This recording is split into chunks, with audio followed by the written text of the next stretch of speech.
Jason, for that kind introduction, and hello, Arena. How's Philly doing? All right. So I'm honored to spend a little bit of time with you, and I've already been inspired by a lot of the conversations I've heard about criminal justice reform and education, and those kids, man. Those kids were just incredible. One of the reasons why I'm enthusiastic about the Arena, or the types of conversations that occur, another one is the support you give to first-time candidates. And I have to say, and you'll learn this in a little bit, I was a first-time candidate in a deep red state in Indiana back in 1992. And I would have loved to have the resources, the experience, the enthusiasm of Arena. And so it's awesome headed into 2018. These elections in 2020 that this organization is a part of it. And so it's sprung up. Talk about a startup and entrepreneurial. It's exceptional the work you're doing. Keep it up. And I'm excited about some candidates in particular. I happen to know someone who worked in the Obama administration, Haley Stevens, who's one of the Arena Fellows, who's running hard for Michigan. And I have a feeling we're going to hear a lot more from Haley after this November as well. So today, I want to deliver a pretty direct and bold message to you all. I want to argue that we need to become the champions of the working class again. I know some people are ready to write them off and to say they're hopeless, but I have to tell you, I think it's the way forward, and that's the argument I'm going to make today. I'm also going to drop some pretty graphic slides on you. They're high school slides from the 1980s, things you've probably only seen from the Breakfast Club, judging from the ages here, but it's going to give you a sense of my personal narrative and how I come to this issue. I'm not a DC pundit, and I'm not going to have a hot take on swing voters in the Midwest. I am, however, a son of the heartland. I was raised in the small town of Rensselaer, Indiana. It's not unlike many towns that dot our industrial heartland.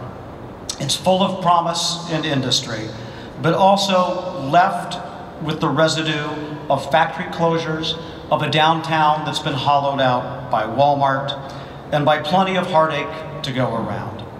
Wages and civic engagement are on the decline, and meth labs and opioids are on the rise.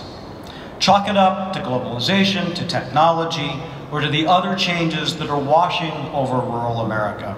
It's hard to swallow despair in this or any other community, black, white, or brown, rural, or urban.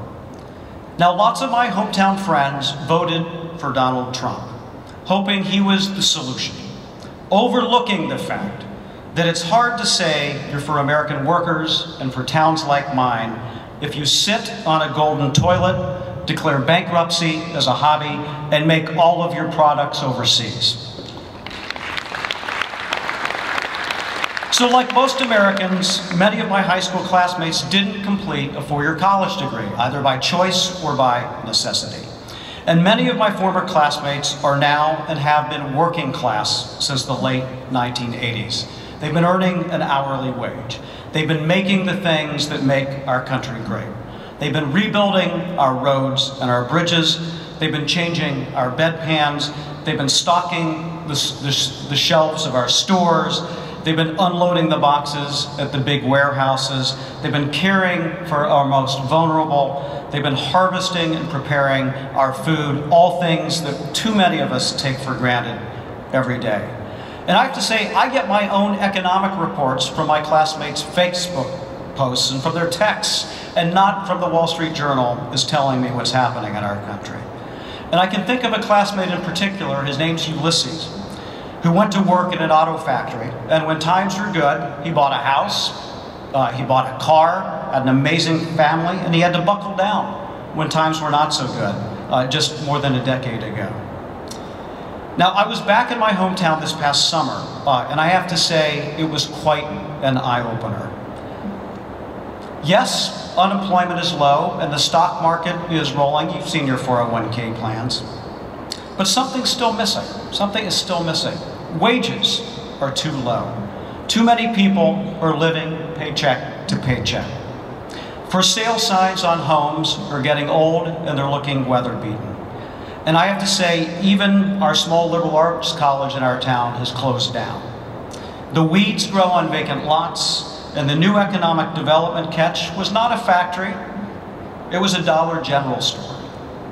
Now, I realize I have privileges that most Americans, including many of my classmates, do not. I've chosen to use them to stand up and fight for our brothers and sisters, for our working class, and for progress. That's why I, along with leaders like AFL-CIO President Rich Trumka, agreed to join this White House's Manufacturing Council early last year, despite my strong opposition to this president's actions and his words. Because I've learned the hard way that if you're not at the table, you are often on the menu. Now, the few of us who wanted to stand up for workers on this council, we were sorely disappointed. And then I resigned from the council as the president refused to unequivocally condemn the racism, the Nazism, the white supremacy, the hatred, and the violence that all of us witnessed in Charlottesville last year. I have to say that I never imagined, as a small town guy, that someday I'd be trending on social media or that I'd be breaking news on cable television for standing up to a bully and a bigot in the Oval Office. But here we are in politics today. My resistance, as well as Rich Trumka's and a few bold CEOs, led to the disbanding of this council, although the scars of Charlottesville will be with us for some time. And we, as you know, as a nation, have a lot of healing and a lot of work left to do. I know we all come at this summit from different walks of life, but we're working for a common purpose for civic engagement. At AAM, our mission every day is to give a voice and support for our working class.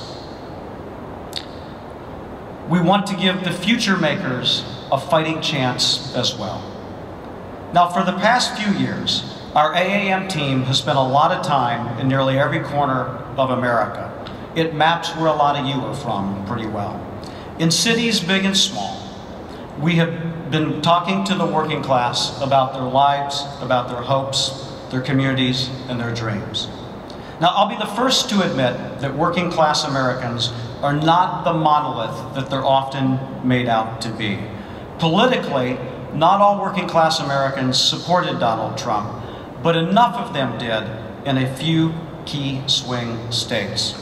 But what's often left out of the conversation is that factory workers are incredibly diverse.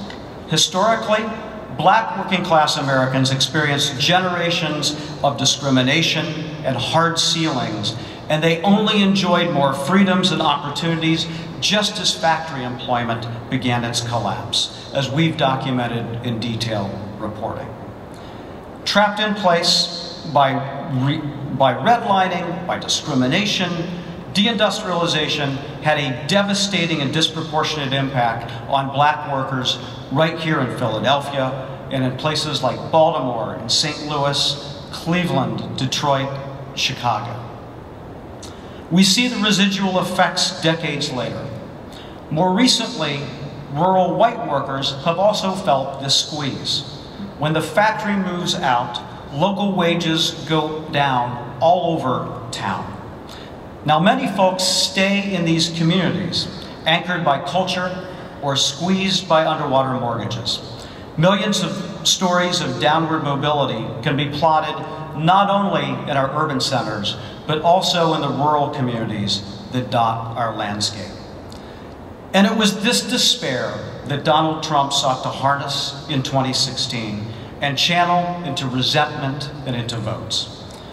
For instance, the working class knows that our trade deals haven't worked for the heartland, and Donald Trump spoke to them. But by the way, and I heard them, so did Bernie Sanders, and so did Hillary Clinton. But Trump, loud as always, captured more of the media's attention, drowning out these other voices. I think it's past time that we drowned out his voice, and I want to give you an example. Take this idea of made in America. Donald Trump has tried to hijack this issue and make it his own, even though he doesn't make diddly squat right here in America, except for very huge mistakes. Now, the Made in America I want to reclaim has a long, proud, and now more inclusive heritage. And since we're in Philadelphia, and Kenyatta raised this as well, I'm kind of a history nerd, I'll drop a little history on you about Made in America. Now, rather than choosing fashionable European cloth for his inaugural outfit, George Washington made a point of wearing a decidedly unfashionable Made in Connecticut outfit for his very first inaugural. So he had this issue a long time before Donald Trump. And, wait for it, the very first Made in America manufacturing policy was written by none other than Alexander Hamilton, right here in the city in 1791. Now fast forward to the 20th century, and the factories of our big cities provided a pathway to the American dream for generations of immigrants and for people of color, boosted by strong unions.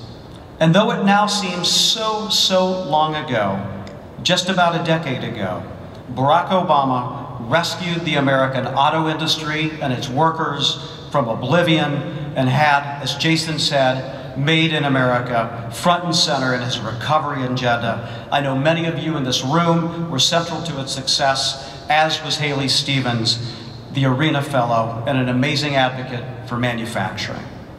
Now that's not to say we couldn't be doing even more, but I know one thing for sure. We can't afford to let Donald Trump and his crowd claim the Made in America mantelpiece.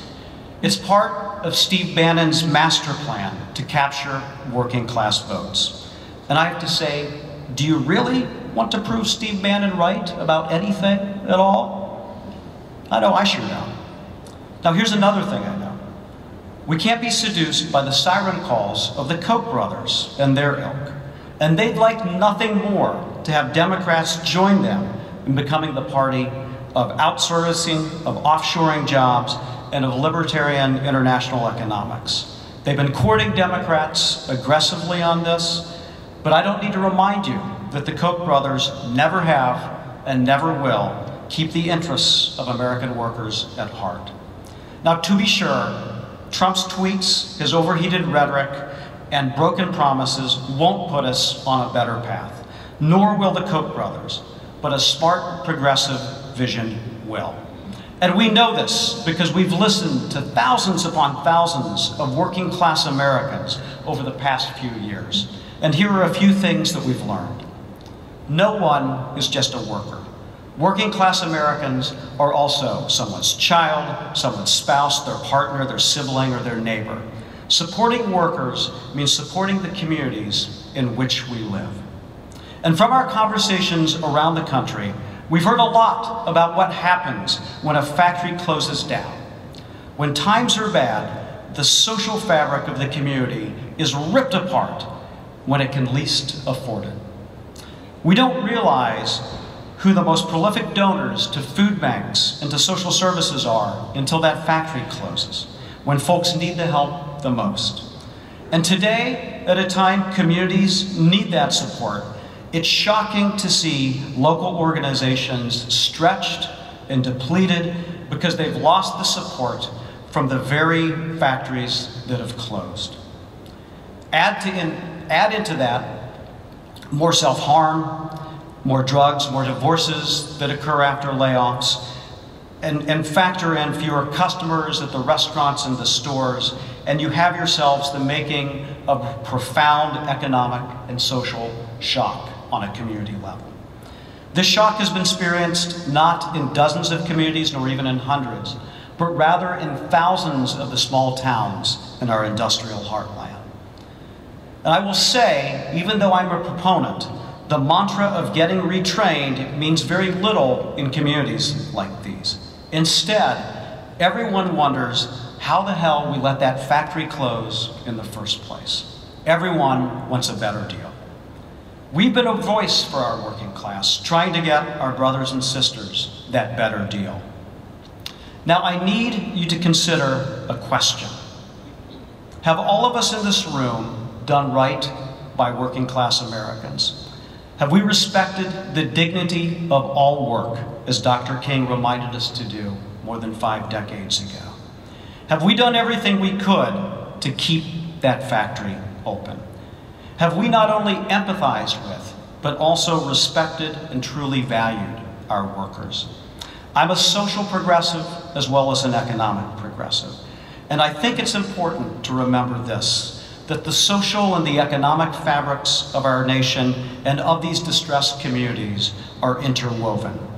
One cannot be strong without the other. Economic progress, in my view, is the key to social progress, and it's essential that we construct a bold economic vision to spring this door wide open. Here's how we should do it. I believe we must rebuild our nation with steel poured from our mills, made into bridges and rails and wind turbines and progress. And I believe we must reimagine our trade deals to make them truly work for our working class. I don't trust Donald Trump to do this, but past presidents have failed to show us the way forward as well. We owe the hardworking men and women a better deal on trade. And I believe we must revalue career and technical education, skills and training, working with public teachers and trade unions to create more pathways for our young people and adults in transition who want to work with their hands as well as with their minds, for they will be making our future. I believe we must resist the dog whistles and the dogma of Trumpism. Immigrants didn't steal these jobs. Foreign workers didn't either. But the corporations who ship those jobs overseas must be held to account. And the politicians who enabled them, the Democrats and the Republicans, must face a reckoning as well. I believe we must repower the unions that provide American workers with a voice in the factory, in the office, in the store, in the school, and on the streets. I think this is the key to closing the gap between the rich and the poor, to raising our wages, to making our economy more inclusive, and to driving the changes we all envision. Now, even in this age of automation and globalization and technology, there are reasons to be optimistic about the workers' future. As Joe Biden likes to say, don't bet against America. We believe in hard work. We have an unrivaled entrepreneurial culture. But what we need are the right outlook, the right leaders, and the right ideas. The amazing things of the future, the things we haven't even imagined yet, are going to be made somewhere. Let's make them right here in Philadelphia, and in Chicago, and in Baltimore and St. Louis, and in my hometown. I know our workers are up for the challenge. The question is, are our elected officials? So don't just take my word for it. Tomorrow morning, listen to the stories, the hopes, the aspirations of local workers Kameen and Grace as they join former Governor O'Malley in a conversation on this stage. And think of the amazing men and women like Kameen and Grace all across America. A final thought. I'm someone who believes that place serves a purpose. Love is the iconic art installation synonymous with the city of Philadelphia and one of the themes of this gathering. Some folks may not know that the sculptor who created Love is a guy named Robert Indiana. And you guessed it, he hails from the Hoosier State. I'm here as a fellow Hoosier to share the love as well. Love for our working brothers and sisters, love for your work and for your ambitions, because I believe we can make a difference together. I've enjoyed spending a few minutes sharing my personal narrative and my vision to you, and I look forward in this conference to hearing more about your hopes and dreams and aspirations as well. Let's get to work. Thanks for being here. Thank you, Scott. Please give me a round of applause for Scott Paul.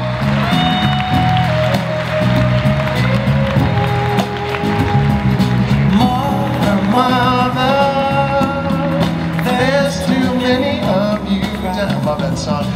One more round of applause for Scott Paul. Thank you, Scott, for giving us a pathway back to the American worker, and I really appreciate what you're saying, given my everyday job, about giving the dignity of work and all types of work. We are about to go to break, but before we do, I want to flag a couple of things. First, we have one more sponsor that we want to say thank you to, who is here